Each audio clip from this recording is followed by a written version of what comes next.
யாத்திராகமம் என்பது இஸ்ரவேல் ஜனங்களின் விடுதலை பயணம் மற்றும் தேவ பிரசன்னத்தின் காவியமாகும். அதே சமயத்தில் மீட்பு மற்றும் உடன்படிக்கையின் நிழலாட்டம் பற்றிய புத்தகம். இந்த புத்தகத்திலிருந்து 50 முக்கியமான இறையியல் குறிப்புகளை காண்போம். அமைப்பு மற்றும் பின்னணி. பெயர் காரணம். எபிரேய மொழியில் இப்புத்தகம் ஷெமோத் என்று அழைக்கப்படுகிறது. இதற்கு நாமங்கள் என்று பொருள். மையப்பொருள். இது மீட்பு மற்றும் வாசம் பண்ணுதல் ஆகிய இரு தூண்களில் நிற்கிறது. காலவரிசை. ஆதியாகமத்தின் முடிவிற்கும் யாத்திராகமத்தின் தொடக்கத்திற்கும் இடையில் சுமார் 400 ஆண்டு கால மௌனம் நிலவுகிறது. 3 நிலப்பரப்புகள். இப்புத்தகம் எகிப்து, வனாந்தரம் மற்றும் சீனாய் மலை என 3 இடங்களை மையமாகக் கொண்டது. அடிமைத்தனம். எகிப்திய இரும்புக் கால்வாய் என்பது இஸ்ரவேலர் புடமிடப்பட்ட இடமாக தேவியல் ரீதியாக கருதப்படுகிறது. மோசேயும் அழைப்பும். மோசே கிறிஸ்துவின் நிழல். ஒரு மேய்ப்பனாகவும் மத்தியஸ்தனாகவும் விடுவிப்பவனாகவும் மோசே கிறிஸ்துவை முன்னறிவிக்கிறார். யெகோவா. அதிகாரம் 3இல் தேவன் தம்முடைய உடன்படிக்கை பெயரை நான் இருக்கிறவராக இருக்கிறேன் என்று முதன்முதலில் வெளிப்படுத்தினார். எரியும் முள்செடி. இது தீயினால் அழியாத தேவனுடைய பரிசுத்தத்தையும் துன்பத்திலும் அழியாத இஸ்ரவேல் ஜனங்களையும் குறிக்கிறது. அதிசயக்கோள்.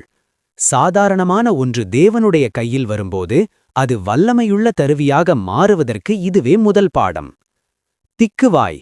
மோசேயின் பலவீனம் தேவனுடைய பலம் விளங்குவதற்கான களமாக மாறியது. எகிப்தின் வாதைகளும் விடுதலையும். தெய்வங்களுக்கு எதிரான போர். 10 வாதைகளும் எகிப்திய தெய்வங்களை, நைல் நதி தெய்வம் போன்றவற்றை நேரடியாக சவால் செய்தன. பஸ்கா ஆட்டுக்குட்டி. இது கிறிஸ்துவின் பலிக்கு மிகச்சரியான நிழலாட்டம். எலும்புகள் முறிக்கப்படக்கூடாது என்பதும் இதில் அடங்கும். இரத்தம் தெளித்தல். இது இரத்தத்தை சிந்துதலில்லாமல் மன்னிப்பு இல்லை என்ற எபிரேயர் நிருபத்தின் கருத்து இங்குதான் செயல்முறைப்படுத்தப்படுகிறது. புளிப்பில்லாத அப்பம். இது பாவத்திலிருந்து பிரித்தெடுக்கப்பட்ட பரிசுத்த வாழ்க்கையை குறிக்கிறது. செங்கடல் பிளவு. இது புதிய நேர்ப்பாட்டு ஞானஸ்நானத்திற்கு அடையாளமாக 1 கொரிந்தியர் 10:2இல் விளக்கப்படுகிறது. வனாந்தர பயணம். மன்னா. இது என்ன என்று பொருள்படும் மன்னா வானத்திலிருந்து வந்த ஜீவ அப்பமாகிய கிறிஸ்துவுக்கு அடையாளம். மாரா மற்றும் ஏலீம். கசப்பை இனிமையாக்கும் தேவனையும் இளைப்பாறுதல் தரும் தேவனையும் இவை காட்டுகின்றன. கன்மலை. மோசேயினால் அடிக்கப்பட்ட கன்மலை கிறிஸ்துவை குறிக்கிறது.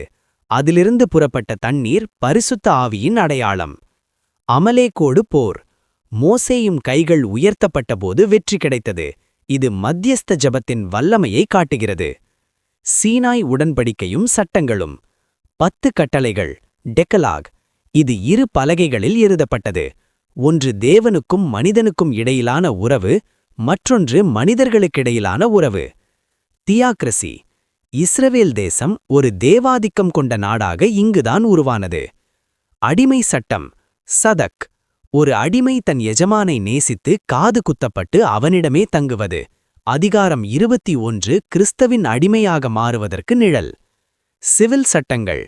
சமூக நீதி, இழத்தீடு மற்றும் மனித உரிமைகள் பற்றிய மிக பண்டைய சட்டத் தொகுப்பு இதுவே. ஆசரிப்பு கூடம். நுணுக்கமான விபரங்கள். தேவனுடைய மாதிரி. பரலோகத்தில் உள்ளவைகளின் நிழலே ஆசரிப்பு கூடம் என்று எபிரேய புத்தகம் விளக்குகிறது. ஒரே வாசல். கூடாரத்திற்கு ஒரே வாசல் மட்டுமே உண்டு. அது நானே வாசல் என்ற கிறிஸ்துவை குறிக்கிறது. வெண்கல பலிபீடம். பாச நிவர்த்தியின் முதல் படி பலிபீடம். வெண்கல தொட்டி. ஊழியர்காரர்கள் சுத்திகரிக்கப்பட வேண்டிய அவசியத்தை காட்டுகிறது. வார்த்தையினால் கழுவப்படுதல். குத்துவிளக்கு. உலகத்துக்கு ஒளியாகிய கிறிஸ்து மற்றும் ஆவியானவரின் 7 செயல்பாடுகளை குறிக்கிறது. சமூகத்து அப்பமேஜை. தேவனோடு நாம் கொள்ளும் ஐக்கியத்தை, கம்யூனியனை குறிக்கிறது. தூபபீடம். பரிசுத்தவான்களின் ஜபத்தை குறிக்கும் பகுதி. திரைச்சீலை. கிறிஸ்துவின் சரீரத்தை குறிக்கிறது. அவர் சிலுவையில் மரித்தபோது இது கிழிந்தது. தேவனிடம் நேரடி அனுமதி. உடன்படிக்கை பெட்டி. தேவனுடைய பிரசன்னத்தின் சிம்மாசனம். கிருபாசனம். நியாயப்பிரமாணத்திற்கும் மனிதனுக்கும் இடையில் கிருபை நிற்கிறது. இரத்தம் தெளிக்கப்பட்டது என்பதை இது காட்டுகிறது. ஆசாரியத்துவம். ஆரோன் முதல் பிரதான ஆசாரியர். கிறிஸ்துவின் ஆசாரியத்துவத்திற்கு முன்னடையாளம். ஏபோத், ஆசாரியன் தன் தோள்களில் 12 கோத்திரங்களின் பெயர்களை சுமப்பது கிறிஸ்து நம்மை சுமப்பதை குறிக்கிறது. ஊரீம் மற்றும் தும்மீம், தேவனுடைய சித்தத்தை அறிய பயன்படுத்த தெய்வீக கற்கள். பரிசுத்த அபிஷேக தைலம், இது ஆவியானவரின் விசேஷித்த அபிஷேகத்திற்கு அடையாளம். இது சாதாரண காரியங்களுக்கு பயன்படுத்தக்கூடாது. இஸ்ரவேலின் வீழ்ச்சி மற்றும் கிருபை. பொற்கன்றுக்குட்டி, விக்கிரகாராதனை என்பது தேவனோடு கொண்ட உடன்படிக்கையை விபச்சாரம் செய்வதற்கு சமம் என்று சித்தரிக்கப்படுகிறது. மோசேயின் மத்தியஸ்தம், தன் பெயரே ஜீவ புத்தகத்திலிருந்து நீக்கப்பட்டாலும் ஜனங்கள் ரட்சிக்கப்பட வேண்டும் என்று மோசே வேண்டியது கிறிஸ்துவின் தியாக அன்பிற்கு நிழல். தேவனுடைய முகம், மோசேயின் முகம் பிரகாசித்தது.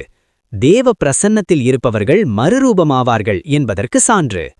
மறைக்கப்பட்ட முகம், தேவனுடைய மகிமையை முழுமையாக மனிதன் தாங்க முடியாது என்பதால் தேவன் மோசேயை கன்மலையின் வெடிப்பில் மறைத்தார். இறையியல் மற்றும் அரிதான உண்மைகள்.